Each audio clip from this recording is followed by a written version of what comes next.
Welcome students. हमने अभी तक चर्चा की थी पिछले वीडियो में छायावाद की। छायावाद का परिचय आपको दिया था और अब हम चर्चा करेंगे छायावादी कविता की प्रमुख प्रवृत्तियों की। छायावादी कविता किस तरह से और कविताओं से अलग है, क्या उसमें विशेषताएं थीं और किस तरह से वो विषयगत और कलागत रूप से उसमें क्या क्या विशेषताएं पाई जाती हैं, इन सब बातों पर आज हम चर्चा करेंगे। तो सबसे पहले हम लेते हैं विषयगत प्रवृत्ति। सबसे पहले जो विशेषता हमें दिखाई देती है वो है व्यक्तिवाद की। जो छायावादी कविता है,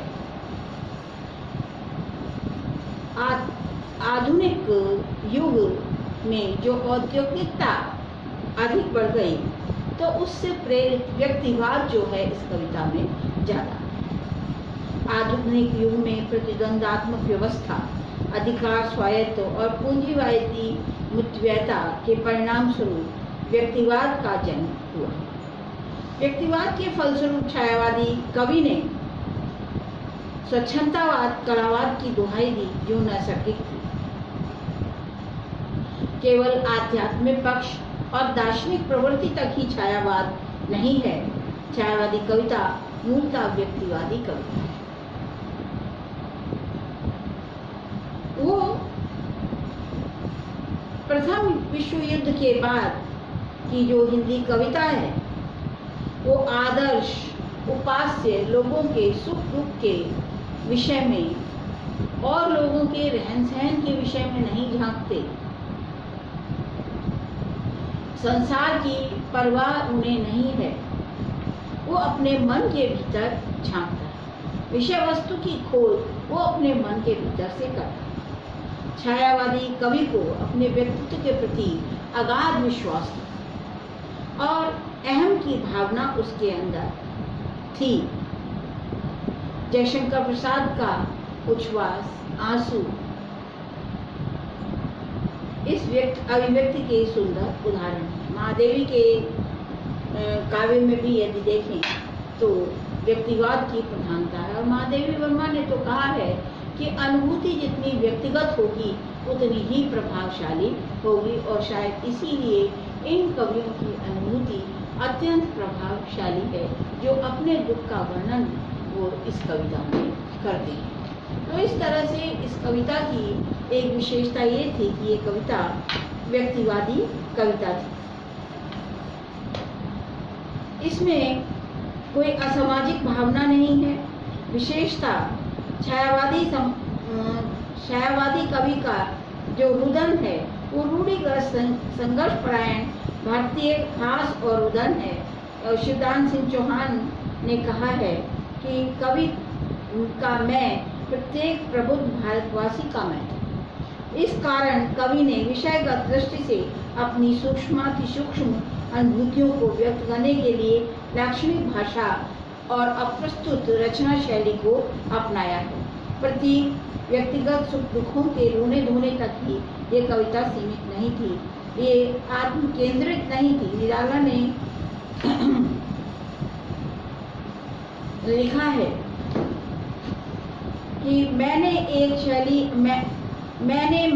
मैं शैली अपनाई, देख एक दुखी निभाई, दुख की छाया पड़ी हृदय में, झट उमड़ वेदना आई। प्रकृति चित्र। दूसरी बड़ी विशेषता छायावाद की है प्रकृति। सभी कवियों ने प्रकृति का विस्तार से चित्र, जहां उन्होंने नारी में सौंदर्य देखा, प्रेम चित्रण में देखा, उन्होंने प्रकृति में भी सौंदर्य की अभिव्यक्ति।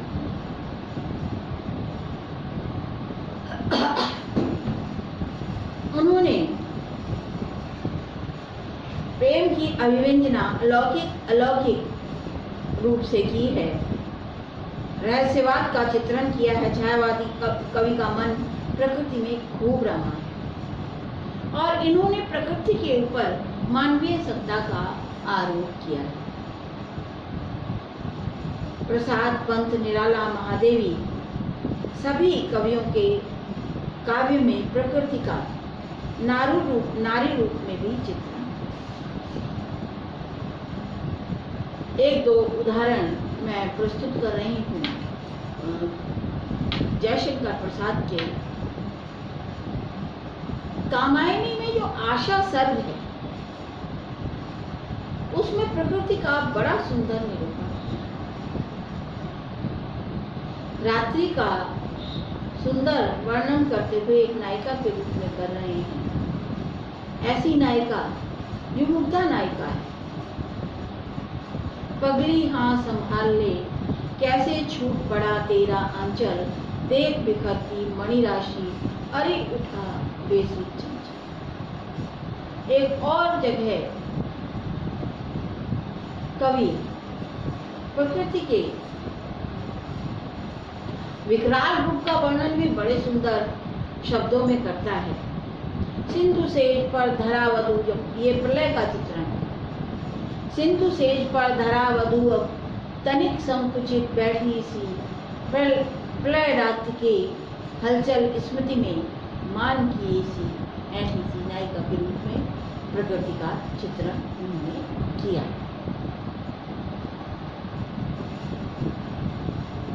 प्रसाद ने आलंबन रूप में रखकर श्रृंगारी चित्रण भी किए हैं। प्रसाद क्या, निराला, महादेवी वर्मा और सुमित्रानंदन पंत। यहाँ तक कि सुमित्रानंदन पंत तो प्रकृति के सुकुमार कवि कहे जाते हैं और उन्होंने प्रकृति को हर रूप में देखा है।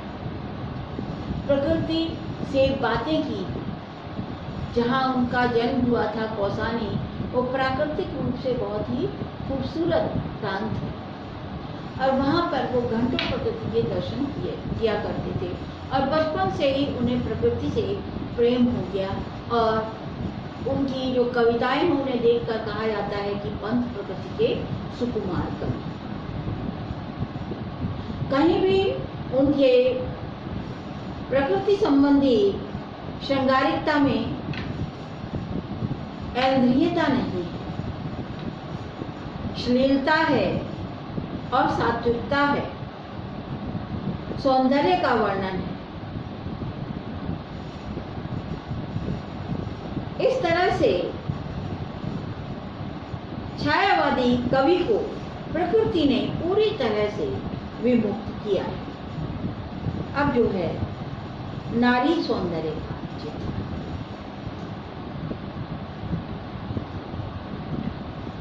छायावादी कवि की दृष्टि सौंदर्य की दृष्टि से बिल्कुल अलग और बहुत सुंदर वर्णन उन्होंने किया। नारी सौंदर्य में उन्होंने नग्नता का वर्णन नहीं किया। स्थूलता उसमें नहीं देखी जा सकती। प्रसाद जी कामायनी में श्रद्धा का वर्णन करते हैं, श्रद्धा सर्ग में, जो बड़ा ही सुंदर है, नाटकीय अंदाज में है। नील परिधान बीच सुकुमार, खुल रहा अधखुला अंग, खिला हो जो बिजली का फूल, मेघ बन बीच गुलाबी रंग। नारी के ढके हुए सौंदर्य का वर्णन करना ही इन्हें आवश्यक अभीष्ट था। नारी के अनावत सौंदर्य का वर्णन इन्होंने नहीं किया। एक और जगह मैं कोट करना चाहूंगी यहाँ पर उदाहरण कि इन्होंने नायिका के लाड भरे सौंदर्य को सौंदर्य बताया। प्रसाद लिखते हैं, तुम कनक किरण के अंतराल में लुक छिप कर चलते हो क्यों, हे लाज भरे सौंदर्य बता दो, मौन बने रहते हो। तो लाज भरा सौंदर्य इन्हें आकर्षित करता है। आंसू में भी उन्होंने लिखा है, शशिमुख पर घूंघट डाले, आंचल में दीप छिपाए, जीवन की गोधूली में तू कौतूहल से। नारी के प्रेम और सौंदर्य का वर्णन इन्होंने अलग दृष्टि से किया है। स्थूल क्रिया व्यापारों को इनके काव्य में कहीं भी जगह नहीं मिली है। भाव दशाओं का वर्णन अधिक है। इनकी प्रणय गाथा अंतः प्राय दुख, निराशा और इनकी प्रणय गाथा का अंत प्राय दुख, निराशा और असफलता में होता है। उसमें मिलन की अनुभूतियों की अपेक्षा विरह की अनुभूतियां अधिक हैं। पंत जी के शब्दों में शून्य जीवन के अकेले पृष्ठ पर विरह आह कराते इस शब्द को किसी पुलिस की तीक्ष्ण चुभती नोक से निठुर विधि ने आंसुओं से है लिखा। इस तरह से इनकी जो पीड़ा है, अकेलेपन की पीड़ा, निराशावादिता, वही प्रेम में अधिक दिखाई देती है। मिलन के स्थूल चित्रों का अभाव। रहस्यवाद अगली प्रवृत्ति है, जो विशेषता है इनकी, रहस्यवाद और अलौकिक प्रेम का चित्र। तो इन सभी कवियों ने रहस्यवाद और अलौकिक प्रेम का चित्रण किया है। ये कवि प्राय अंतर्मुखी कवि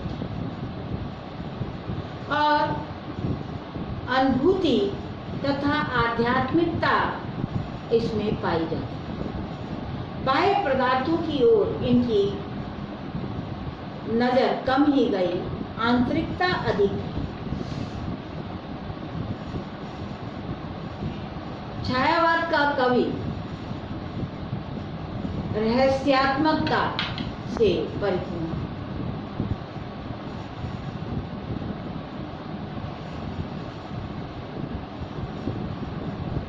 चाहे प्रसाद हो, चाहे महादेवी वर्मा हो। महादेवी वर्मा तो अज्ञात प्रीतम के प्रति उनका जो प्रेम है, अज्ञात सत्ता के प्रति जो उनका विरह है, उसमें आधुनिक मीरा के नाम से उनको एक किताब भी मिला है। चाहे प्रसाद हो, पंथ हो, निराला हो, सभी के काव्य में ये रहस्यात्मकता, ये रहस्यवाद देखी जा सकती है। अलौकिक प्रेम का चित्रण देखा जा सकता है।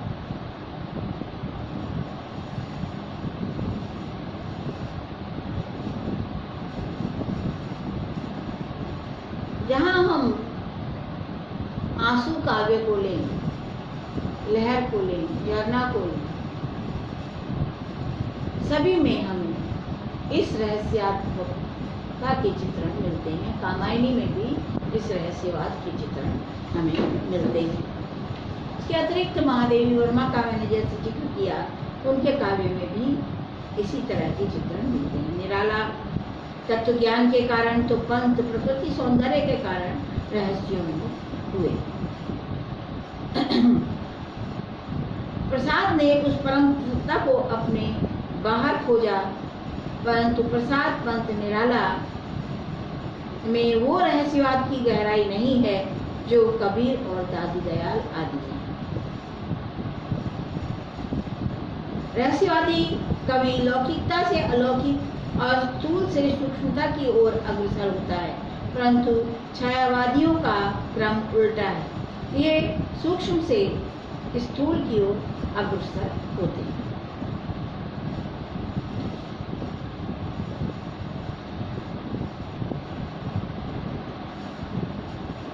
अनुभूति की गहराई महादेवी वर्मा में पग पग दिखाई देती है, लक्षित होती है। प्रिय चिरंतन है सजनी, क्षण क्षण नवीन सुहागनी में, तुम मुझ में फिर परिचय क्या। रहस्य भावना और स्वतंत्र प्रेम का चित्र, स्वतंत्रता प्रेम का चित्र। दो भावनाएं छायावादी कविता में विशेष रूप से दिखाई देती। एक तो रहस्यवाद का और दूसरा स्वच्छंदता की भावना। इन्होंने स्वतंत्रता के गीत भी लिखे, और उसमें भी वहाँ भी रहस्यवादिता का राग अलापा है।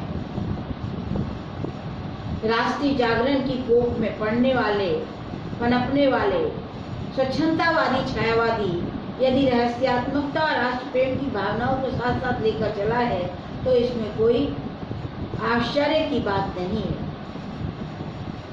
इसीलिए राष्ट्र प्रेम और रहस्यवाद दोनों की भावना इसमें दिखाई देती है।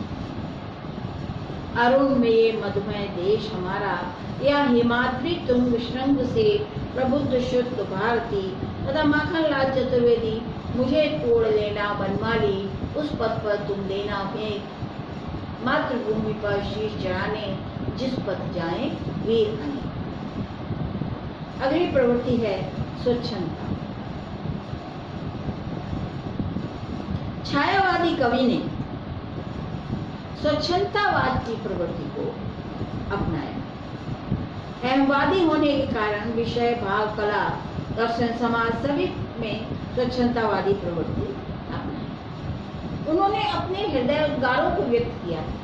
रूढ़ियां उन्हें जरा भी अच्छी नहीं। उन्होंने मैत्री शैली को अपनाया है। उनकी स्वच्छंदतावादी प्रवृत्ति के फलस्वरूप छायावादी काव्य में सौंदर्य प्रेम, प्रकृति चित्रण, राष्ट्र प्रेम, रहस्यात्मकता, वेदना, निराशा, व्यक्तित्व सुख दुख, अतीत प्रेम, कलावाद, प्रतीकात्मकता, लाक्षणिकता, अभिव्यंजना आदि सभी प्रवृत्ति होती है। पिटी पिटाई राहों पर चलना उन्हें अभीष्ट नहीं था। कहा जा सकता है कि छायावादी कवि की रुचि व्यक्तिगत स्वातंत्र में थी। दूसरों की सड़ी गली रूढ़ियां उन्हें मान्य नहीं थी। जो उन्होंने महसूस किया, जो अनुभूत किया, उन्हें ही अपने भावों के गुफन में अनुसूत कर दिया। अगली प्रवृत्ति प्राय सभी कवियों में देखी जा सकती है, वेदना और निराशा। इस युग में युगानुरूप वेदना की विवृत्ति है।